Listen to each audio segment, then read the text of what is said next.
ada sebut dalam kata-katanya. Imam Ghazali kata pada dia, ramai di kalangan kita yang mengaku hamba Allah, menjadi hamba Allah, tetapi Allah Ta'ala belum memperakui nilai kehambaan kita kepadanya, melainkan baginda sallallahu alaihi wasallam seorang saja.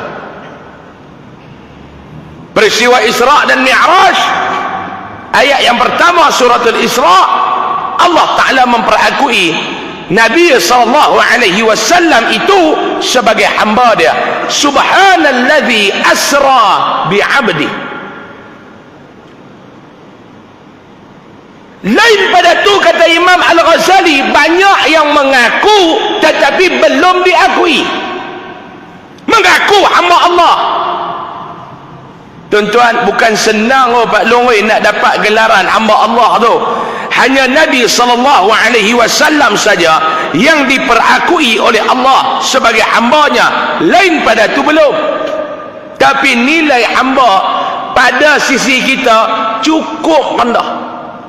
Sedangkan gelaran tu tuan-tuan cukup mahal, tetapi bagi sisi kita dia cukup murah. Macam mana tu Ustaz? Tak apa nak faham Zaid, jangan duk guna bahasa-bahasa sangat. Nilai hamba Allah di sisi kita ni tuan-tuan rendah ya, tetapi gelaran tu cukup bernilai. Contoh, dalam Al-Quran Allah Ta'ala mengakui Nabi sallallahu alaihi wasallam sebagai hamba dia. Tinggi ke tak gelaran tu? Jawapannya tinggi. Tapi pada sisi kita nilai dia maklum-maklum cukup rendah. Saya bagi contoh. Keluar daripada masjid mana-mana tuan-tuan duk semayang, Pak Long duk semayang, Mak Long duk semayang. Keluar daripada masjid tu Mak Long, ada orang buka kaunter wakaf kapek, nak tukar kapek masjid, nak bubuh kapek baru. Kita pergi makan kenduri, belah tikam batu, tikam kawan semua tu lah. Keluar mayang lohok, ada geng masjid tu buka kaunter. Dia bos terima kiri kanan, kaunter wakaf kapek masjid. Kita pun hari tu pergi makan kenduri dengan baju batik apa semua kemas ya. Keluar aduk jaga kaunter tu pun dia politik tinggi. Dia tengok kita, dia panggil salam. Assalamualaikum Datuk. Panggil Datuk tuan-tuan. Dia kembang serupa biskut meri kena cicak dengan kopi orang panggil Datuk. Padahal kita Tok Wan ya. Gelaran Datuk betul tak ada. Jadi Datuk Tok Wan. Tapi orang panggil Datuk. Assalamualaikum Datuk. Sebab tu Zain Abang, geng-geng masjid kalau nak letak orang dekat kaunter wakaf, cari hak pandai politik. Keluar tu panggil Assalamualaikum Pak Long. Dia tuang tak main dah. Cuba panggil Datuk. Assalamualaikum Datuk. Kita pun kembang macam biskut meri tu.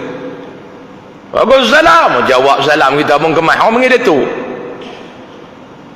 Datuk, ni kami ni duk kutip duit nak tukar kapek masjid ni dah. Kapek masjid tu pun tak nak tukar daripada Tun Abdul Razak jadi Perdana Menteri lah. Sampai bertukar bayar berapa Perdana Menteri lah. Kapek ni tak tukar ni. Hak Perdana Menteri Malaysia ni berapa kali tukar lah. Kapek masjid tak tukar ni. Ni duk ingat Ramadan ni nak bubuh kapek baru lah. Ni kok lah Datuk nak wakaf apa semua. Kita pun buka baik duit. Not 100 sekeping, not 50 sekeping, not 20 sekeping, not 10 sekeping, not RM5 sekeping. 2 saat daripada sekarang tuan-tuan nak cabut dari mana? Jangan duk mohong. Siapa mohong saya sumpah 3 hari lagi kena Omicron. Ni dia nak main baru pula ni, Delta Cron juga ni. Cabut berapa belum? RM5 rak cabut bagi kat dia. Nah, kawan tu pun 3 kali dia ulang RM5 ada tu. Padan lah. Hang tulis tentu pun seikhlas hati. Ni saya nak kena tulis resit lah Datuk no. Pasal nanti kami nak kira mudah. Tak apa, tulis. Dia tanya pula kali kedua. Ni confirm RM5 Datuk no. Dia buat dia tu. RM5 Datuk no. Dia tak hanya ada ulang kak-kak kan.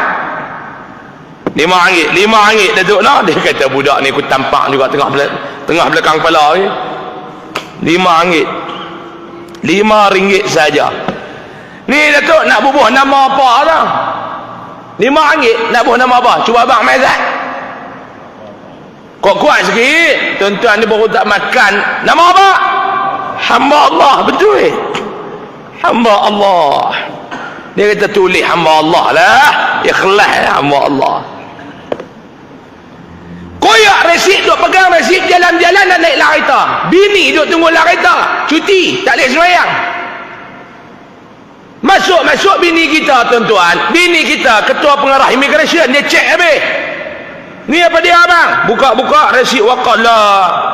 Ada daripada buat wakaf. Kapek ke abang? Ada. Awak abang tak abang awal. Siapa? Ni ada sikit duit. Itu ni dapat daripada bendang apa semua ni. Duk campur-campur ni nak buat wakaf untuk arwah mak dengan abah. Abang pergi bagi tak? Bini kita pun buka-buka beg dia. Satu ikat duit 50, 100 keping. Ikat tang kepala agung tu. Getah tu standard lah dia buat tang kepala agung tu. 5,000. Nah abang, pergi bagi zat 5,000. Kita pun keluar duk pegang duit 50 tu. Serikat. Pergi pula kat kaunter.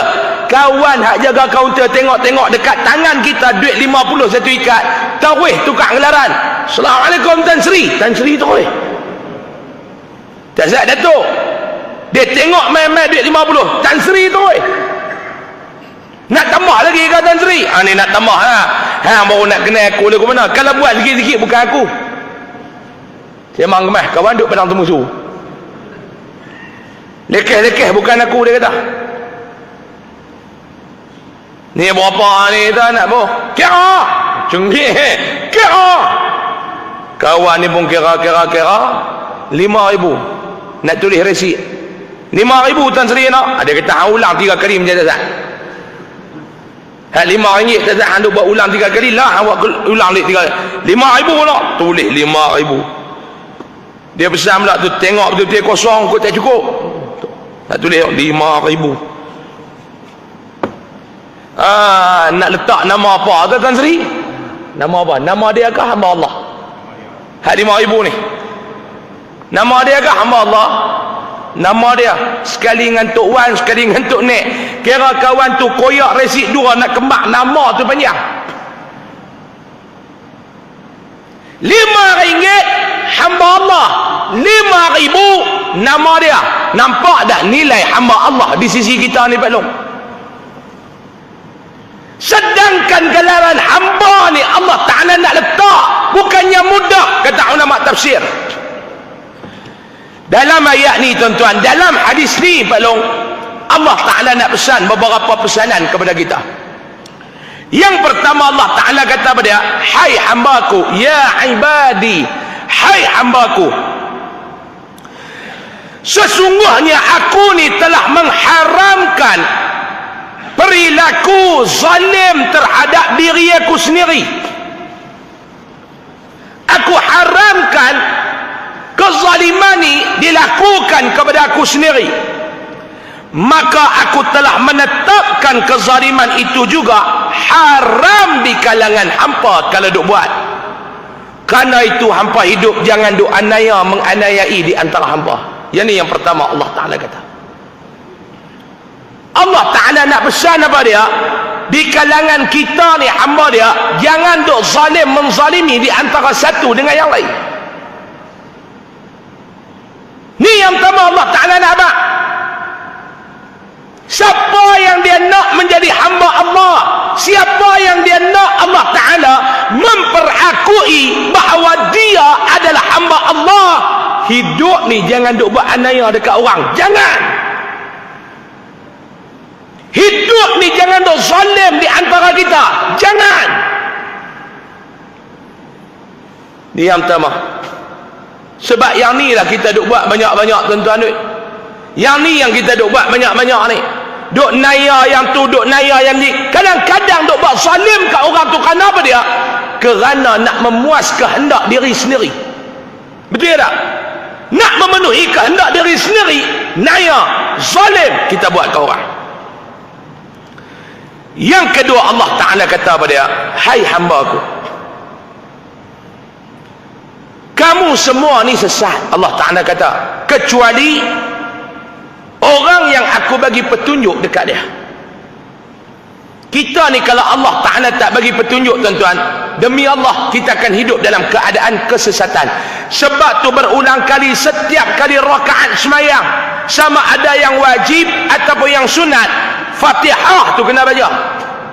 Dalam Fatihah ayat dia apa dia? Ihdinas siratal mustaqim. Minta petunjuk daripada Allah, minta hidayah daripada Allah. Pagi-pagi subuh duk baca dah, Allahumma hdini fi man hadai, minta dah ke Allah. Kalau Allah Ta'ala tak bagi petunjuk kepada kita, maklum-maklum, demi Allah kita akan hidup dalam keadaan kesesatan, hidup di dalam keadaan sesat lagi menyesatkan. Kalau Allah Ta'ala tak bagi petunjuk kepada kita, sesat kita ni. Sebab tu Allah Ta'ala kata hampa ni hidup dalam keadaan sesat, kecuali mana-mana yang aku telah berikan petunjuk kepada mereka. Hai hambaku, Allah Ta'ala kata, kamu semua ni hidup dalam keadaan lapar,